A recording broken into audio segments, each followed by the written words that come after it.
Сергей, скажи, пожалуйста, еще такой вопрос о роли наставника в сетевом маркетинге. Это одна из моих любимых Да, тем. я знаю.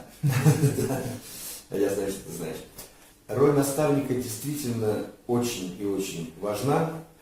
Дело в том, что сетевой бизнес, сетевое предпринимательство – это тоже профессиональная деятельность, это тоже профессия, настоящая профессия. И любой профессии человека нужно научить, человек должен научиться, его должен научить. Кто будет обучать? Тот, кто уже умеет, тот, кто уже знает, что и как нужно делать. Поэтому наставник в сетевом бизнесе – это и учитель, это и человек, который делится опытом, знаниями, опытом, который помогает сделать первые шаги в этом бизнесе.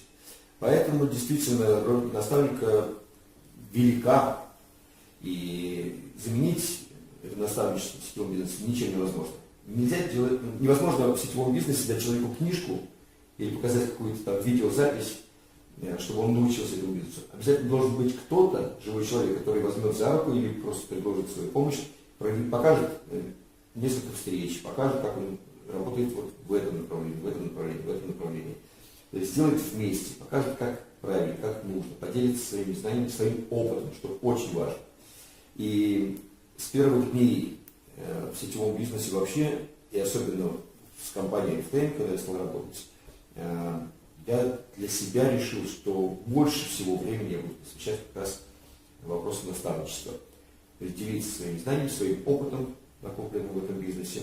Таким образом, помогая тем людям, которые пришли в мой бизнес в качестве партнеров, помогая им стать более профессиональными и постепенно стать самостоятельными лидерами, самостоятельными наставниками, которые будут передавать, возьмут от меня мои знания и опыт, добавить к своим талантам, способностям и возможностям, и понесут дальше, еще больше будут знаний давать своим людям, еще больше и так далее. И из поколения в поколение, передавая вот эти знания и опыт, и понимание этого бизнеса, таким образом мы способствуем появлению и проявлению в наших организациях новых лидеров, порой даже еще более сильных, чем мы сами.